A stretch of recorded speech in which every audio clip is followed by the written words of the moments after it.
Waalaikumsalam. Waalaikumsalam warahmatullahi wabarakatuh. Waalaikumsalam warahmatullahi wabarakatuh. Waalaikumsalam. Jadi absen nggak, Bu? Iya, saya absen lewat ini. Ada daftar namamu di samping ya. Jadi di partisipan itu bisa kita lihat siapa-siapa yang sudah hadir. Nanti sebentar Ibu absen ulang. Yang jelas yang rajin masuk di Zoom ini ya artinya menjadi nilai tersendiri ya karena kalian bisa hadir di sini. Tapi kita juga bisa maklumi kalau misalnya tidak bisa hadir di Zoom. Yang jelas bahwa di Google Classroom ya yang utama kalian tetap melihat di grup, kemudian di Classroom isi absen, kemudian kalau misalnya atau ada instruksi-instruksi itu yang kalian perhatikan betul-betul. Nah, baik, saya akan share screen yang untuk materi hari ini.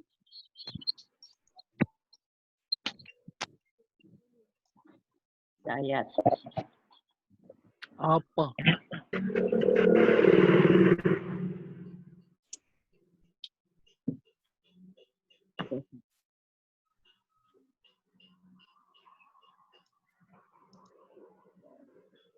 Mudah-mudahan bisa ya. Oke, bisa lihat? Bisa lihat? Iya. Iya, oke. Ini pengantar ya, pengantar untuk hari ini. Kemudian nanti kita akan membahas mengenai prakarya dan kewirausahaan itu sendiri. Nah, coba kita lihat ini pengantarnya Ibu. Pendidikan merupakan kebutuhan seluruh manusia dan sebagai jembatan masa depan. Perhatikan ya. Jadi pendidikan merupakan kebutuhan seluruh manusia dan sebagai jembatan masa depan. Nilai antar generasi dan peradaban. Nah, sebagai jembatan, pendidikan berperan mentransformasikan aset bangsa menuju cita-cita bangsa. Jadi ada cita-cita bangsa yang kita ingin capai bersama. Saya perlu sampaikan ini supaya kalian nanti terarah ya. Jadi untuk semua mata pelajaran kalian bisa pikiran dan pedomannya ada. Nah, peran pendidikan dalam mendukung kemajuan bangsa melalui pembangunan kualitas sumber daya manusia melaksanakan fungsi institusi sekolah terutama dalam sikap dan kompetensinya. Ya. Pendidikan dapat menanamkan sikap atau nilai yang sesuai dan memberikan bekal kompetensi yang diperlukan oleh generasi penerus bangsa. Saya admit dulu teman-teman yang baru masuk. Nah, jadi itu ya. Kalau ada gangguan silakan dimatikan mute-nya, nah, supaya di speakernya. Iya. Ya, di mute supaya tidak ada gangguan. Jadi ilmu yang kalian pelajari nantinya bukan hanya pengetahuan, tapi sikap dan keterampilan yang diharapkan dari kalian semua. Oke, selanjutnya kita lihat.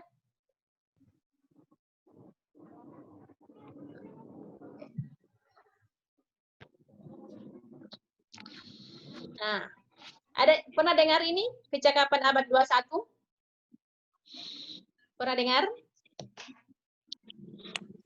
Sekarang kita di abad berapa? Ada yang tahu? Abad berapa sekarang?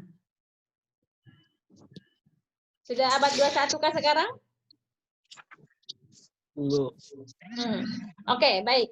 Apa-apa yang dibutuhkan dalam abad 21 ini? Ataupun misalnya yang akan kita hadapi nantinya. Ada 3 komponen utama. Akhlak dan karakter, kompetensi itu kemampuan. Kemudian literasi. Nah, yang pertama akhlak dan karakter, moral. Iman, takwa, jujur, rendah hati. Nah, ini semua moral ya yang diharapkan dari kita semua. Kinerja, kerja keras, kerja tuntas, ulet dan tidak mudah menyerah. Ini semua yang perlu kalian miliki, perlu kita miliki semua untuk menghadapi abad 21 ini. Kemudian kompetensi apa yang atau kemampuan apa yang kita perlu miliki? Kritis. Kita perlu kritis ya. Segala sesuatu yang kita lihat kita perlu lihat apakah itu benar atau masih salah. Kalau salah kita perbaiki. Kalau ada masalah kita carikan solusinya. Kemudian komunikatif. Kemampuan berkomunikasi. Ya, ini sangat-sangat penting ya dalam era sekarang. Kemudian kolaboratif, kerjasama, ya, berkolaborasi antara satu dengan yang lain. apalagi untuk PKWU ini ya, diperlukan kolaborasi yang sangat tinggi.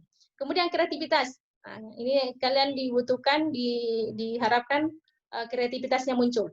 Nah, dalam berinovasi ya, nanti diharapkan ada inovasi-inovasi baru yang kalian bisa lahirkan, telurkan, atau pikirkan kira-kira apa yang akan kalian lakukan nantinya. Kemudian ini literasi, baca tulis, numerasi, sains, finansial, budaya, dan kewargaan. Ini semua diperlukan untuk ini kecakapan abad 21. Nah, kenapa? Karena ada tantangan yang kita hadapi, baik tantangan internal maupun tantangan eksternal. Ada tantangan internal. Nanti kita akan menghadapi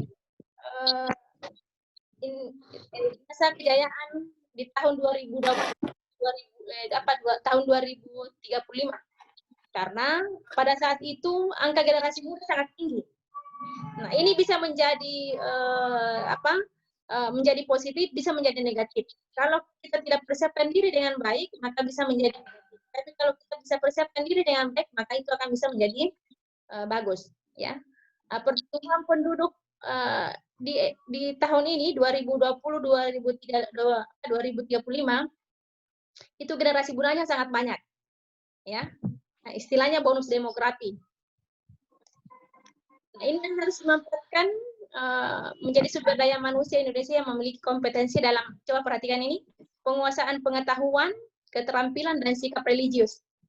Sehingga membentuk karakter generasi penerus bangsa menjadi warga negara yang mandiri, diharapkan untuk bisa mandiri dalam mengikuti masa depan kehidupan berbangsa dan bernegara.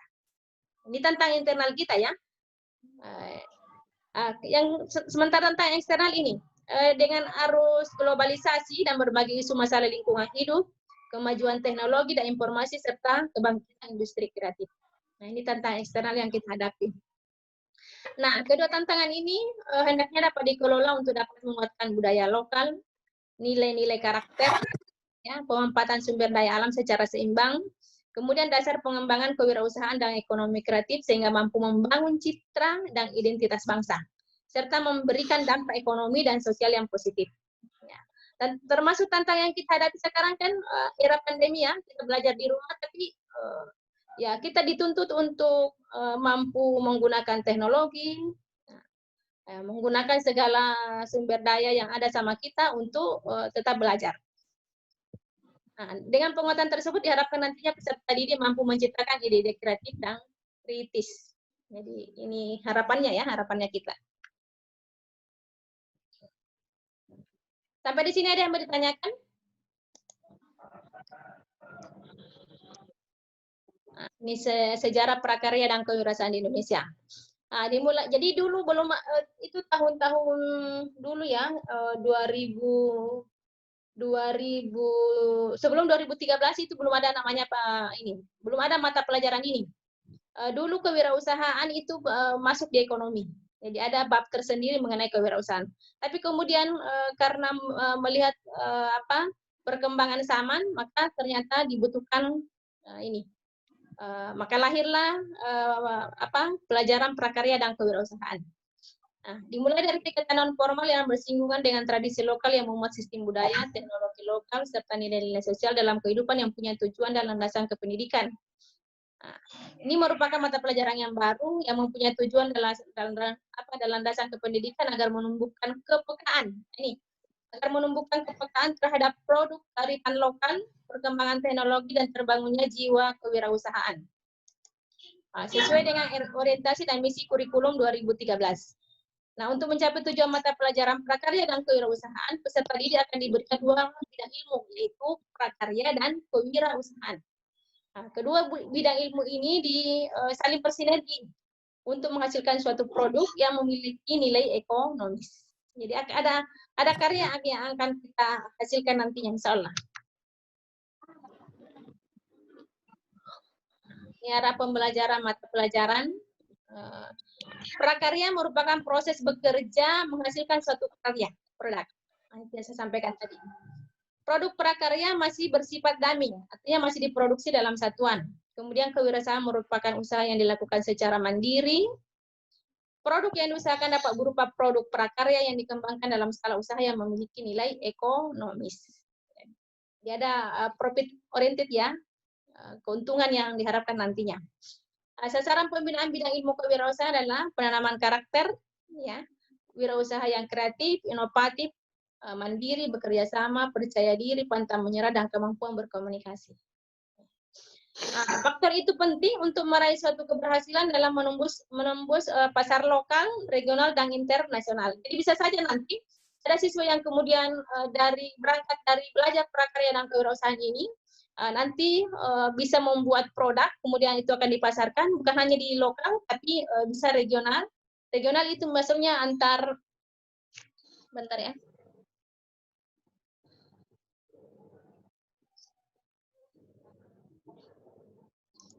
Ya. Kenapa?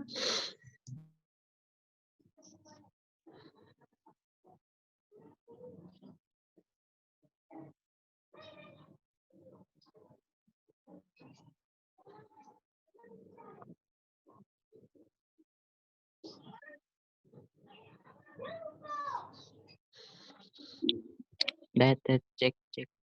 Maaf, ternyata ada temanmu yang minta izin. Oke, maaf ya. Baik. Sampai di mana tadi? Nah, ini tadi lah. Jadi bisa saja dari sekian siswa yang kita bimbing ini, kita bina, itu ada kemudian yang bisa menghasilkan suatu produk yang itu bisa dipasarkan baik di secara lokal, regional, dan internasional. Regional itu maksudnya di Indonesia. Mungkin antar provinsi bisa saja ya barang kita menjadi laku dan itu dan bisa saja sampai ke tingkat internasional. Itu tidak menutup kemungkinan karena sekarang era informasi dan komunikasi begitu mudah ya. Nah, dari kedua pengertian ini arah pembelajaran mata pelajaran prakarya dan kewirausahaan adalah ini pertama, memfasilitasi peserta didik mengembangkan diri dengan kecakapan hidup. Nah, education for life ya, kecakapan hidup. Kemudian sekaligus membangun jiwa mandiri untuk hidup. Ya. Jadi tidak ada istilah pengangguran nantinya, insya Allah. Amin. Ya, dasar pembelajaran berbasis budaya ini diharapkan dapat menumbuhkan nilai kearifan lokal dan nilai jati diri sehingga tumbuh semangat, kemandirian, kewirausahaan, dan sekaligus kesediaan melestarikan potensi dan nilai-nilai kearifan lokal. Nah, hal ini didasari oleh kondisi nyata bahwa pengaruh kuat budaya luar masih perlu mendapat perhatian atas pengaruhnya pada budaya peserta didik. Jadi ada budaya dari luar itu yang tanpa kita sadari itu sangat kuat dalam diri kita. Misalnya keinginan untuk menonton film-film atau drama-drama. Kalau itu bisa berpengaruh positif bagus, tapi kalau pengaruh negatifnya lebih banyak, itu yang tidak diharapkan. Jadi apa yang kita lihat, apa yang kita saksikan sekarang itu kita usahakan untuk ada nilai positif yang kita ambil dari dalamnya ya. Nah, prakarya dan kewirausahaan juga memperhatikan wawasan memasarkan. Jadi ini memasarkan dengan berdasarkan pada prinsip pendidikan dan latihan. Jadi kita usahakan nanti ada karya yang bisa kita hasilkan. Nah, ini tujuan kurikulum adalah untuk mempersiapkan manusia Indonesia agar memiliki kemampuan hidup sebagai pribadi dan warga negara yang beriman, produktif, kreatif, inovatif, dan efektif, serta mampu berkontribusi pada kehidupan bermasyarakat, berbangsa, bernegara, dan peradaban dunia. Ini hakikat mata pelajaran prakarya dan kewirausahaan. Nah, prakarya dapat dipahami sebagai prakarya, yaitu sebuah proses sebelum terjadinya sebuah karya, termasuk di dalamnya pembinaan apresiasi dan produksi karya. Prakarya melatih keterampilan dan kecakapan hidup. Ini makanya di dalam pelajaran prakarya dan kewirausahaan ini ada 4 jalur, ada 4 cabang, yaitu kerajinan, rekayasa, budidaya, dan pengolahan. Tapi ini kemudian tergantung dari gurunya ya. Guru apa yang mengajarkan prakarya ini? Karena ada beberapa guru mapel yang bisa mengajarkan prakarya, termasuk guru ekonomi, kemudian apalagi kimia, fisika, ya, itu bisa mengajarkan mata pelajaran ini. Setiap cabang atau jalur pengajaran meliputi pengetahuan dan keterampilan membuat serta memproduksi dengan beragam teknik dan material. Nah, ini kewirausahaan. Nah, Kewirausahaan sebelumnya dikenal dengan kewirausahaan. Jadi dulu namanya wira swasta, ya. Ada yang ditanya, apa pekerjaan orang tuanya? Ada yang menjawab wira swasta. Artinya dia tidak sebagai pegawai negeri, ya, tapi dia berwirausaha. Kewirausahaan terbentuk dari kata wira, utama, gagah berani, luhur, swasendiri, sta berdiri, usaha, kegiatan produktif. Nah, di Indonesia, kata wira swasta sering diartikan sebagai orang-orang yang tidak bekerja pada sektor pemerintah, seperti para pedagang, pengusaha, dan orang-orang yang bekerja di perusahaan swasta. Adapun usaha adalah orang-orang yang mempunyai usaha sendiri. Jadi orang-orang yang mempunyai usaha sendiri. Ini yang bisa mengembangkan dirinya ya sampai melebihi dari pegawai negeri. Wirausaha adalah orang yang berani membuka kegiatan produktif yang mandiri. Nah, pada mata pelajaran prakarya dan kewirausahaan peserta diarahkan untuk memiliki keberanian. Nah, ini perlu kalian catat ini. Kalian perlu memiliki keberanian dalam menggunakan daya kreatif, produktif, dan mandiri. Agar pada saatnya mampu membawa usaha mandiri atau berwirausaha. Nah, itu untuk materi hari ini. Sebentar, ada yang mau ditanyakan kira-kira? Nah, tidak ada yang mau ditanyakan? Nanti sebentar, setelah kita keluar dari Zoom ini, kalian akan mencari profil-profil orang yang sudah sukses ya, berwirausaha. Siapa yang bisa kita, coba, siapa kira-kira contohnya yang sudah berhasil? Siapa? Menteri Pendidikan kita, siapa namanya? Menteri Pendidikan. Ayo, siapa Menteri Pendidikan kita? Nadiem Makarim. Siapa? Haikal, siapa? Nadiem Makarim. Nadiem Makarim. Itu Nadiem Makarim dulu apa? Dia ada yang tahu apa latar belakang Nadiem Makarim? Ojek. Dia mendirikan usaha Gojek. Kan ya? Dulu kan belum ada Gojek, ya, tapi sekarang ada Gojek. Gojek begitu meluas ya, begitu memasyarakat dan itu penghasilannya luar biasa ya. Ini ketua kelas baru masuk. Siapa lagi yang kalian kenal sebagai pengusaha? Mantan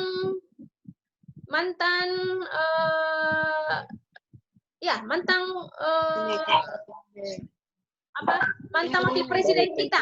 Mantan wakil presiden kita. Siapa mantan wakil presiden kita?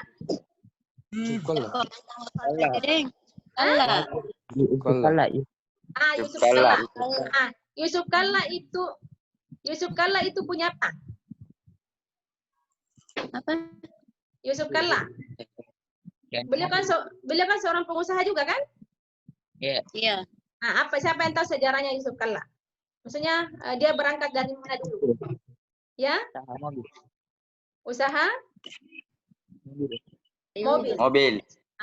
Itu nanti kalian Tawuran dulu. Apa? Tawuran? Jual tanah dulu. Iya, dia dulu berdagang ya. Dia berdagang ya. Siapa lagi pengusaha yang kalian tahu maksudnya di Sulawesi Selatan coba? Siapa? Ayo.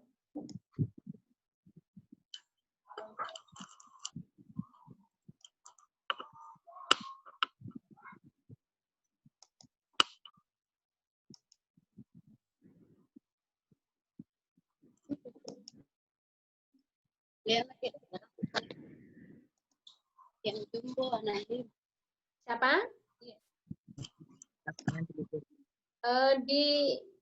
Banyak ya, cukup banyak ya pengusaha-pengusaha sudah sukses ya. Kayak kebab, itu kebab ya. Siapa yang punya kebab itu? Kebab Turki. Itu pengusaha sukses juga itu. Jadi sebentar silakan mencari profil yang wirausaha yang sukses. Kemudian untuk tugasnya hari ini, jadi kalian kan belajar lebih pagi ya. Jadi kisah saya akan beri tugasnya adalah mencari profil wirausaha yang sudah berhasil. Oke? Kemudian nanti ada indikator-indikator yang Ibu akan kirim.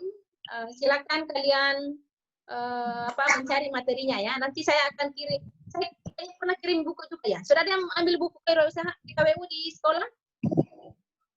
Iya, Bu. Oh, bagus. Ada di saya, Bu. Ya, bagus. Nah, nanti yang selalu kelihatan Ada buku yang Ada selalu di kelihatan, saya, Bu. yang selalu kelihatan mukanya ini ya akan saya catat baik-baik untuk ditambahkan nilainya. Ya, jadi pada saat belajar begini usahakan kelihatan muka. Nah, oke, kalau tidak ada yang mau ditanyakan, kita akan tutup. Ada yang mau ditanyakan? Ya, siapa ini punya? Nur Hidayat. Ya, silakan dibaca-baca.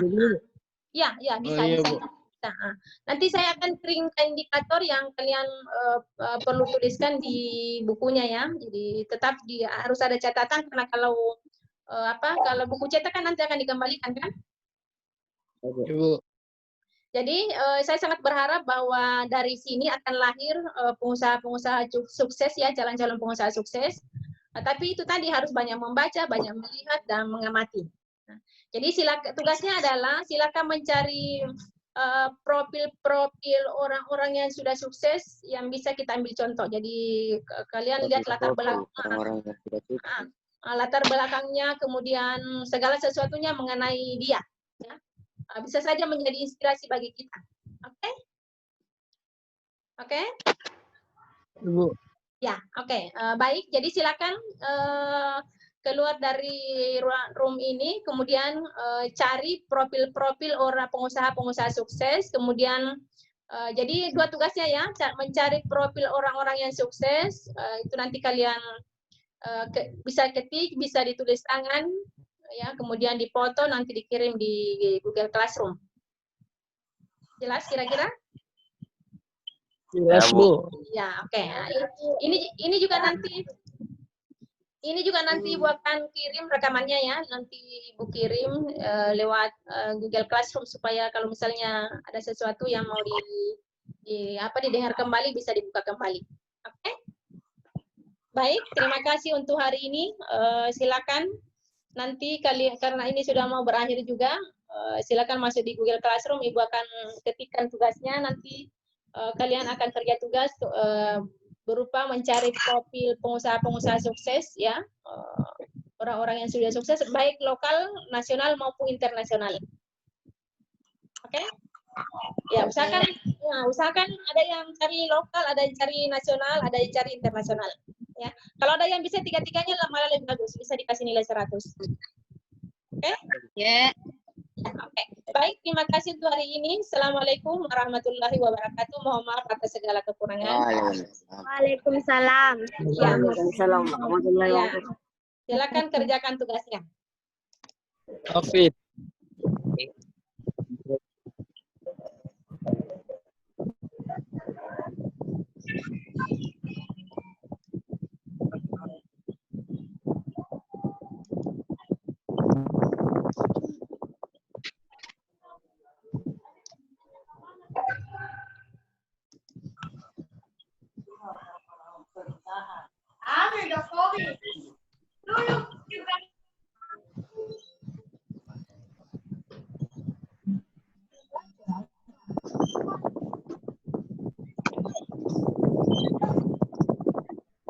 Oke, baik. Ya, bisa keluar ya, bisa keluar. Rifki, mana Rifki orangnya? Mana Rifki? Kasih kelihatan mukamu Rifki. Rifki paling terakhir yang yang bergabung. Rifki Raihan.